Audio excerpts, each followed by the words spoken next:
Seth, I'll ask you again. Kind of people are not happy about how you left the last event and the optics of that, and making a big deal out of that. You're here now. What do you want to say about why you did it that way?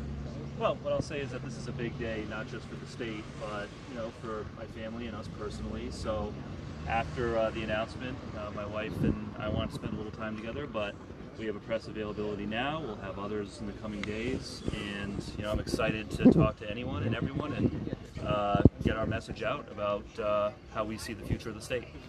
One of the comments you made during your speech was that on COVID was that you would listen to the experts and not the loudest people in the room. Do you think that's happening right now in Rhode Island? Yeah, to some extent. I mean, I think that we have to make decisions based on the science and based on the recommendations of the experts. That's how we are going to meet this moment and finally beat COVID. So, for example, I instituted a vaccine requirement for our employees almost a month ago. It's working, and I think that Rhode Island should join a number of other states in following the CDC guidelines and following the Biden administration guidelines and enacting a requirement for all state employees and for teachers and school employees as well. I mean, look, you have almost 2,000 unvaccinated adults going to work in schools every day with children who can't get vaccinated. That's dangerous and unacceptable. So, yeah, I think we have to make smart decisions so that we can get this whole thing behind us and beat COVID once and for all. So I know the governor is taking some heat from healthcare workers who are against the mandate. So you would back up the governor on that, though? Well, I think we need to go farther. Again, I do support having a vaccine requirement, not only for healthcare workers, but for schools and for all state employees as well. Look, we need a governor who will lead based on science and based on the evidence. Other states are doing this. The Biden administration is doing this for federal employees. The CDC recommends it. And Rhode Island students and Rhode Islanders who are trying to do the right thing deserve to be safe. Would you extend mask wearing anywhere, like when you go into a store or anything like that? I think it's something we have to look closely at. I mean, we did bring back mask wearing in our office, and I think that we should take a hard look at doing it for all state offices and beyond. Have you had any communication with the Department of Health? Has anyone from the Department of Health offered words of encouragement for your campaign that you may be more apt to listen to some of their recommendations? Yeah, well, I haven't talked to anyone at the Department of Health about the campaign, but I have been in frequent contact with Dr. Alexander Scott and others on COVID. And so, for example, when we decided to institute a vaccine requirement for our office, I spoke with the director, and she was very encouraging. Again, the experts are aligned on this, right? The director, the CDC, the Biden administration. Vaccines work, they're safe, they're effective, and I think particularly for state workers, for teachers, for healthcare workers, the public has the right to know that when they go into a public building, a public office, that the people who work there are taking reasonable precautions to keep everybody safe, including vaccination. You mentioned infrastructure as one of the tenets of your candidacy. Oftentimes that clashes with housing and other aspects of gentrification. You think of Pawtucket, Central Falls train station, all of a sudden it's a bedroom community for Boston. How do you marry those two areas? What was your campaign, what's your campaign's message to people who are concerned about housing uncertainty? Yeah, so on all of these issues, education, infrastructure, innovation and new jobs, we have to approach all of those issues through a lens of inclusion and accessibility, right? It's not just about having nice things, it's about making sure that we lift people up in all communities across the state. So we do need to build thousands of new units of housing, for example, but it needs to be affordable housing. It's housing that makes it so that the workers who work in Rhode Island can afford to live in Rhode Island. I've also always been a strong supporter of initiatives to raise wages for working people, improve benefits for working people, so that Rhode Islanders can build wealth and we can start to address the structural income and wealth gaps that hold a lot of people back. So I think the point that you make, Bill, is a very important one, which is it's not just about building more housing, it's about building housing that's truly affordable for people. Let's if we could develop on that theme a little bit and kind of juxtapose the infrastructure bank, which you've obviously been a pioneer behind, and at the same time what some would call corporate welfare, others might call private-public partnerships. On the gentrification angle, in addition to the train station, despite Rhode Islanders' overwhelming opposition to taxpayer-supported private entities, and that's effectively what the stadium is. They would juxtapose, of course, the notion that it's paying for itself. Those are sales taxes being deferred from Greater Pawtucket. Where are the boundaries in terms of where the infrastructure bank will go, and are you sensitive and willing to address this middle of the night deal on the stadium, understanding that's also going to blow up housing prices in northern Pawtucket? Yeah, so there was a lot in that question, so let me see if I can kind of take it in pieces. The first, as I said earlier, we need to take bold action to develop the economy, to bring more good jobs to the state, and to improve the state's quality of life. That means that there is a place for, I think, an active Commerce Department and an active infrastructure bank, but these projects have to be done through a lens of accessibility and equity. And so, for example, I think you're right to call out the fact that if there's more development in a place like downtown Pawtucket, which is a good thing, that we have to also build more housing and expand our supply of housing so that prices of housing remain affordable. When it comes to things like stadiums, I supported the Paw Sox and I support the soccer stadium as well, because I view these as amenities that benefit the public as well. For a working family that doesn't have a lot of money, it costs a lot of money to go to take your kids to a Red Sox game or a Patriots game. There ought to be opportunities to have that kind of family entertainment that's affordable for working people who maybe don't have a lot of money to spend. And so that doesn't mean that these economic development deals are always good. You can't give away the store, you have to use discretion. But on things like the soccer stadium in Pawtucket, I'm supportive, because I think it will help reinvigorate downtown Pawtucket and provide an amenity that working people can afford. But ultimately, there's really no proof that actually will happen. And you look at a nation filled with failed edifices, like baseball stadiums and sports stadiums, particularly in smaller cities like Pawtucket, they actually never really followed through on that. But the question I have is who is economic development really for? Is it for the community that's been there for generations, or is it outliers who are going to come in, engage in gentrification, and ultimately drive out the very people that we purport to help in Rhode Island? It's got to be for the community. And again, I don't dismiss what you're saying, because I think when economic development deals are done poorly, it leads to exactly the result that you're talking about, right? It leads to most of the benefit going to people who don't need it, and people who do need it, being gentrified or otherwise getting priced out.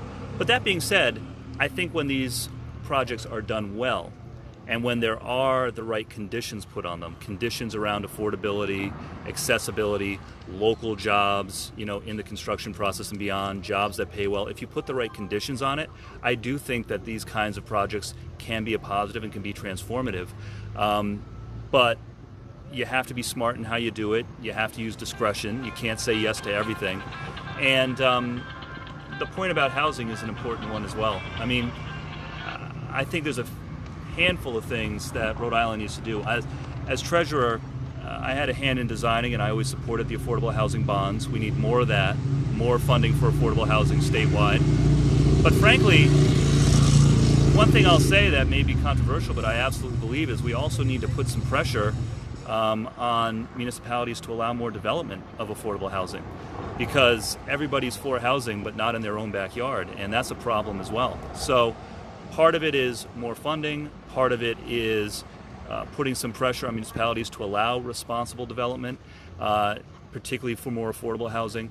But to your overall point, Pat, I guess I would say you don't throw the baby out of the bathwater, right? So not every economic development deal is a good deal. You have to use discretion. But to me, that doesn't mean that you never do them. It means that you have to be smart in how you do them. Leobor and civil asset forfeiture, where are you on those two? Yeah, so we need reform on both. Rhode Islanders deserve to be safe, deserve to feel safe.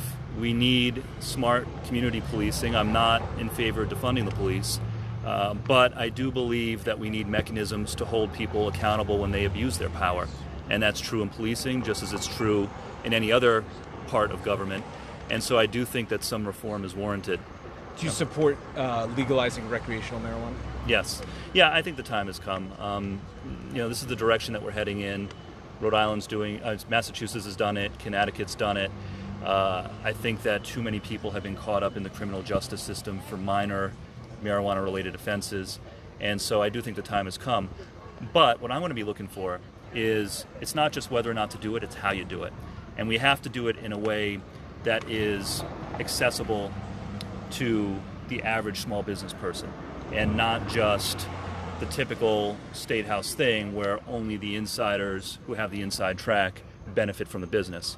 So the key thing that I am going to be looking for in all of these competing proposals is making sure that we do this in a way that is open and equitable, and not just a series of insider deals for people who are connected up at the State House. But do you support it being a private enterprise? I know Governor Raimondo had talked about doing it as kind of like a state-run liquor store kind of thing, like in New Hampshire. Yeah. Governor McKee says private, like Massachusetts. What would you prefer? Yeah, I would like to see private, but frankly, when I look at Governor McKee's proposal and other proposals that have been floated around, the number of licenses and the barriers for entry are still very restrictive. And so what I worry about with some of these proposals is that it will be the usual crowd of State House insiders who know the system and have the relationships who derive most of the benefit, instead of the average mom and pop business owner, right? And so to me, what I want to see, if this isn't done by the time I'm governor, when I am governor, I will insist on making sure that this happens in a way that's truly fair and democratic, and not just something that only connected people have a chance to benefit from. Would automatic expungement of low-level drug offenses be part of a legislation that you would support? I think that's something that we should look at for sure. Yeah, I mean, it's not fair. Look, if we one of our reasons for legalizing recreational marijuana is that we don't want people caught up in the criminal justice system for lower level offenses on marijuana. It's not fair that then those who have been caught up in those situations in the past continue to have a black mark on their record forever. So I know that there's some complications around the details of how you actually execute on that, but as a matter of principle, yes, absolutely.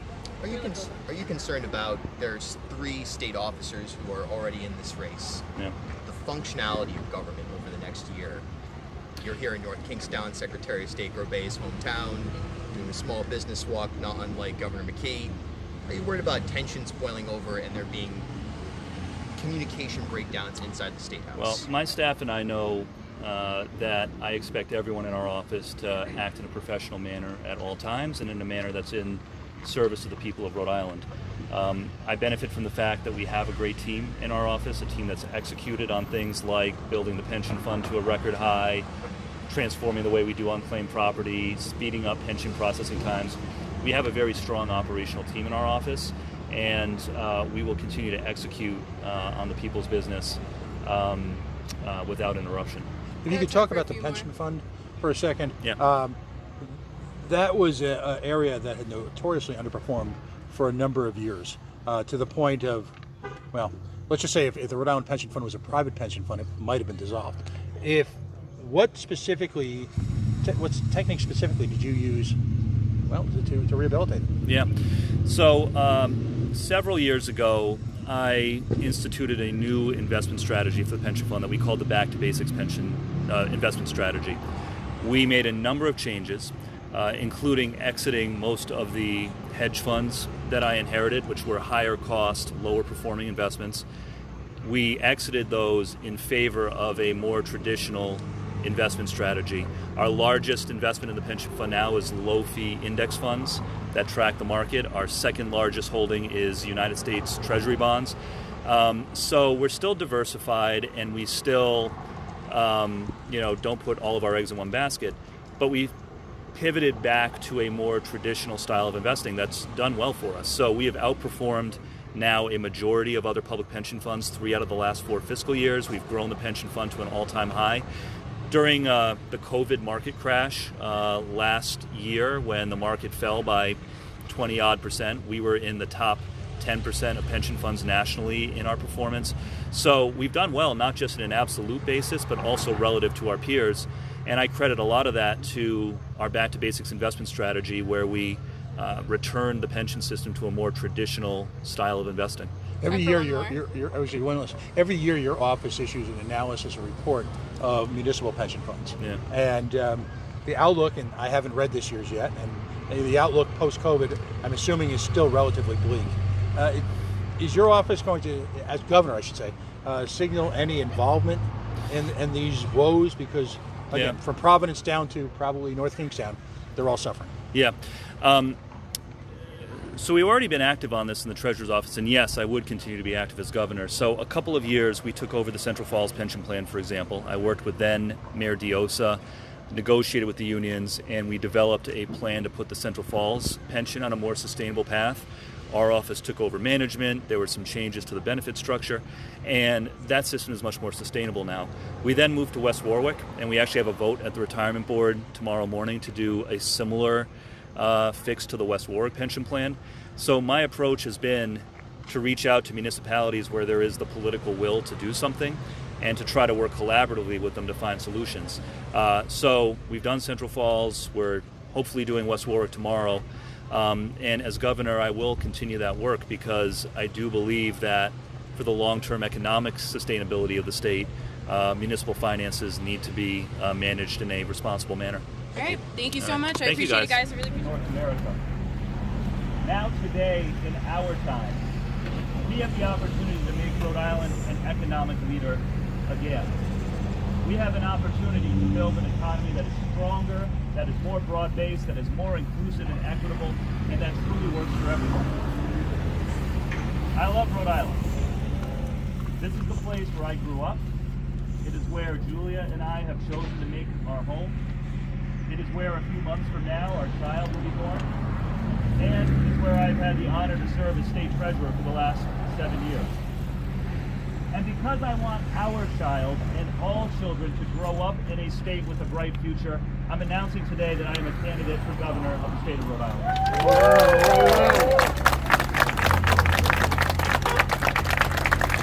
I'm running for governor because I believe that the economic future of our state hangs in the balance in this election. We have a once-in-a-generation opportunity to build an economy that is bigger and stronger and fairer and more inclusive.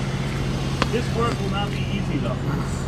Never in any of our lifetimes have the divides in our society been wider. The divides between the rich and the poor, the sick and the healthy, the politically connected and the overlooked have never been greater at any point in our lives. But at the same time, the opportunities have never been greater to close these divides, to build an economy that is stronger and more broad-based, to move past the old school politics and the cronyism that have held back our state for too long, and to build a better future for everybody.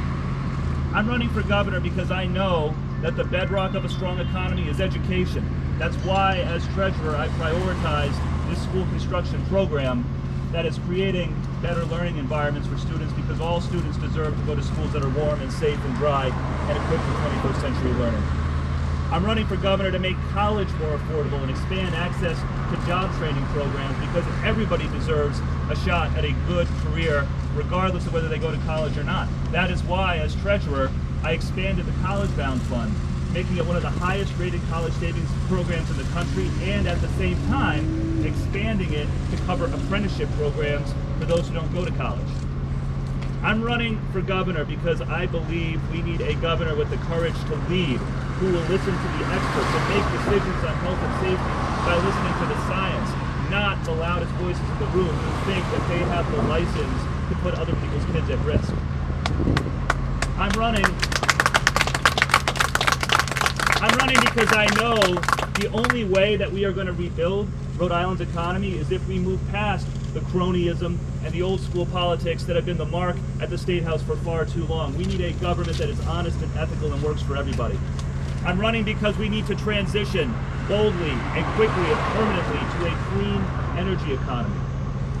I'm running because I know that Rhode Island is at our strongest when everyone has a seat at the table, and we must have a state government that reflects the full diversity of our population, and we must act with purpose in breaking down the structural barriers that have held back people of color in our society for too long.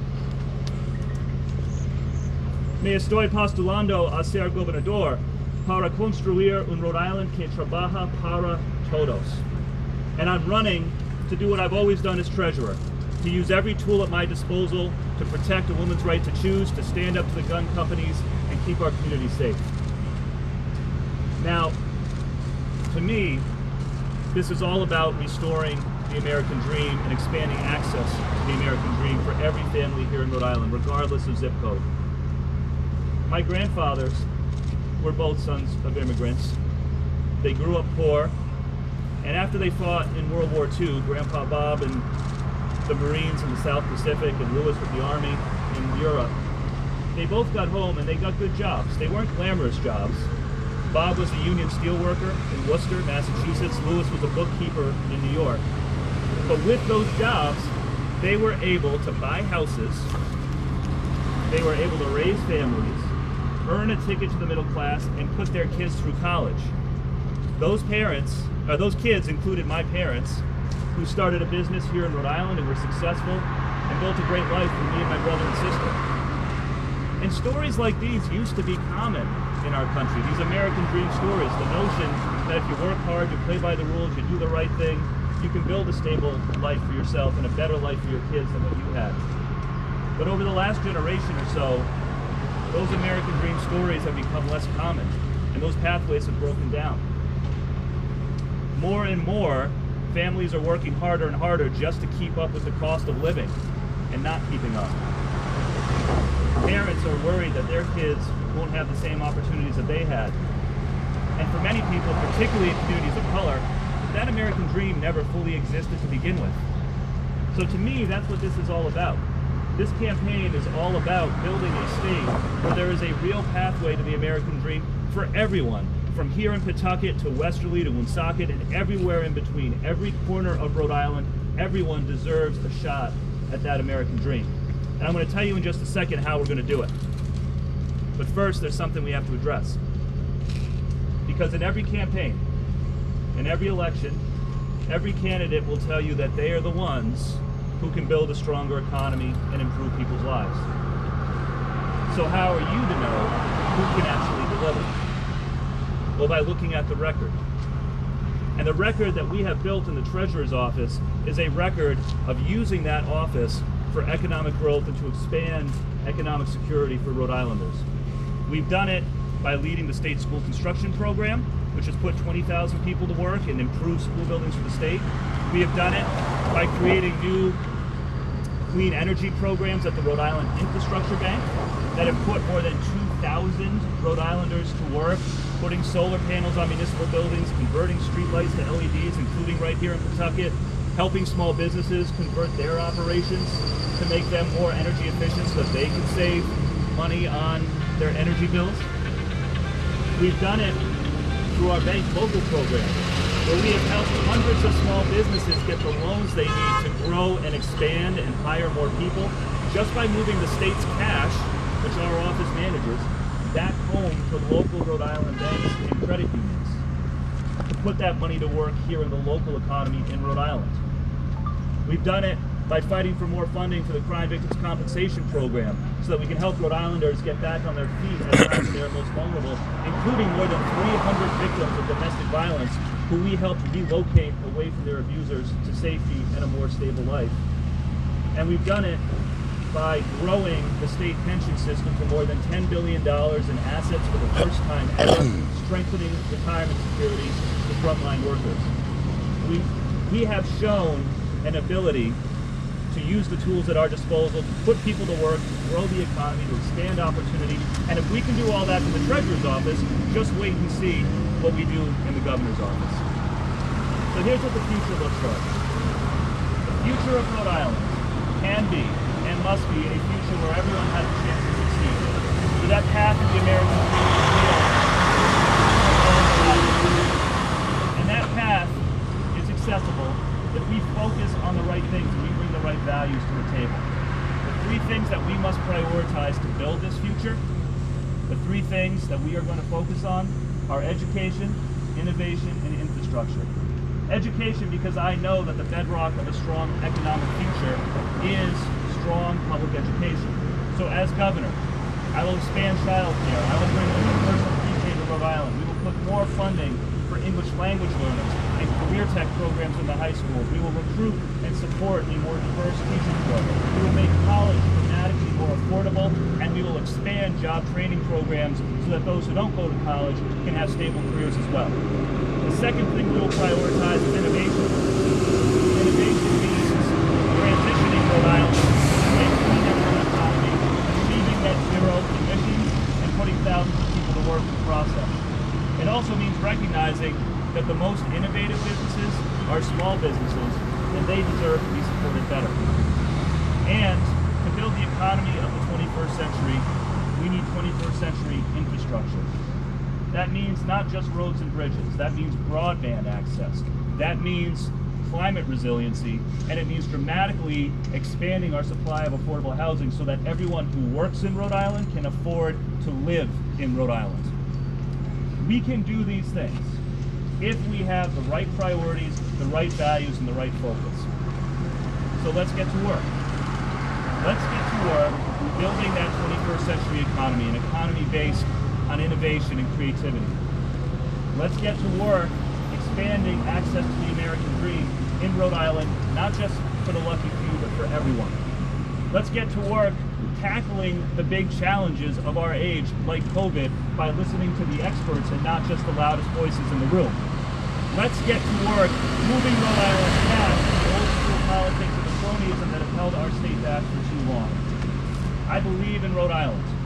I know we can do these things, and I'm asking for your help, not just to win an election, but to build a state government in Rhode Island that is worthy of our people. We can do these things.